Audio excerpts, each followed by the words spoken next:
Well, here's a bunch of shit. I finally got my, this is the ignition harness from the ignition switch to the starter and to the HEI distributor with the neutral safety connections on it. I also went ahead and I bought the dash speaker bracket with the power supply with the tubes on it for the AM radio. I'll get that working eventually, just so that the AM works.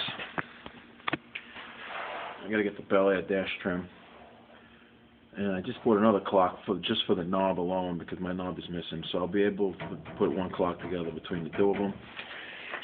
I got the car a little cleaned out inside again. It was getting all jumbled up with parts and shit. Nice. Well, at least they can see the one-piece California West Coast frame. Supposedly they were a lot lighter. That's why I used them for drag cars. See, you get the 56 Coke bottle knobs and the base heater with the ashtray delete. It's kind of a mishmash. What I did do though is I went ahead and I bought the screw kit to put the Garnish moldings on. The reason why I did that, to the criticism of my friends, was I wanted to get the Garnish moldings up out of the car because they were laying in the back seat, and I wanted to get them on to keep them in shape because they were out of shape from laying around. So now they're on. Looks a little better with them on, just, you know, makes it look more complete. But the main thing was to get them up out of the car and get them in a safe place. Can't be safer than that. I like to take the car apart again. I just threw the Bel Air windshield molding on. Same reason. I'm not really doing too good here with storage space, so I went and I threw that on. Still trying to figure out what this says so I could find out what the race history of this car is, but all I got is Bob. Can't make out that second thing. Bob something or other. I did notice that there's an S right there.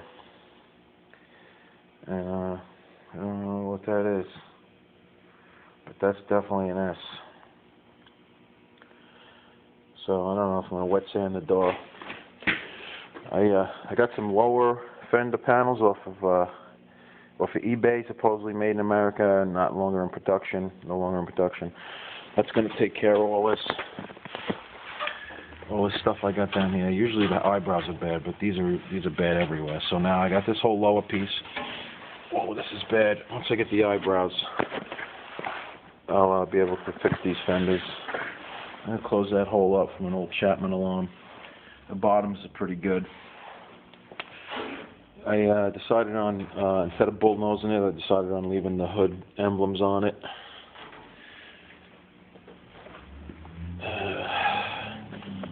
You know, I did go ahead and put the ties that I had planned on using on the front on the back because they are taller than what I was using in the back, what I was using on the back previously. This is a 235/70, which is, it's a nice size tire, but this is a 235/75, and it's not any narrower, and it's a little taller, not much, but a little taller. So I'll run them on the front. Those will be spares, and I'm actually looking right now for original 55 or 56 5-inch, 15 by 5-inch. I'll run those with not skinnies, but you know, a thin tire. And I like to offset the 5-inch and the 7-inch will give, because you know the 7-inch does have a kind of a deep dish to it, and they'll just be you know, rally black. I got moon caps. I might run the moon caps. I just got these. Sherman sells these for 40 a piece. These are some originals that were blasted and painted. You don't see any of this pitting. It's under the fender. So now I'll be able to attach the fenders on. And you still need an 55 upper radiator support bar. This is a 56 one. It's slightly different. I do have the V8 lower, so I'll just split it. I'll use the correct top, and that's pretty much it. I'm going to start actually building the motor. I've got my quadrajets all. A couple of those are 800 truck Q-jets or Caddy big block Chevy Caddy. They used an 800. So I'll go through those, find out which is the best one, soak it, clean it. I'm going to send the bottom, the throttle plate out and have it rebushed, whichever one I decide to use, so I don't have any vacuum leaks there. And figure out my jetting. And I'm going to start building my short block. It's going to have a 4060 in it. So I'm going to actually start purchasing the tools that I'm going to need for that, because there's some tools you need. And that's going to be really the only thing that holds me up, is getting the tranny built. Because the motor is a no-brainer, and the rear end really just the purchase have to be welded on. And 410 set up with the Trans Am pause unit. That's really not anything I'm concerned about. Just the tranny. The tranny is the only thing really that I'm really not prepared for right now.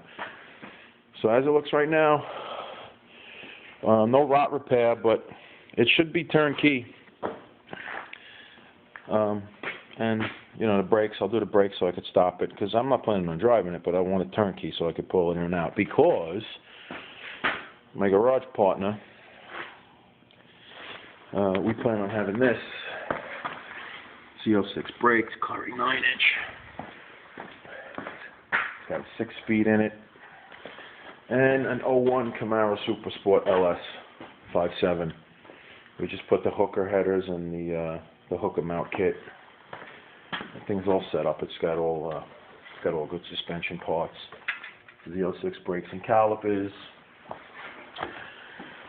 Firewall smoothed out. It's going to have a vintage air setup in it. And it's got the ever important Eleanor Shelby Cobra wheels on it.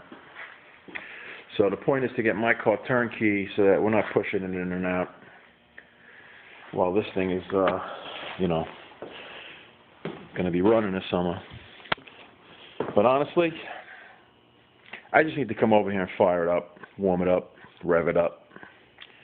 And of course there's the mandatory illegal street burnouts, because I'm definitely going to be pushing the limits of the integrity of his body until I get some money for sheet metal. Burnouts are definitely on the agenda. Stay tuned.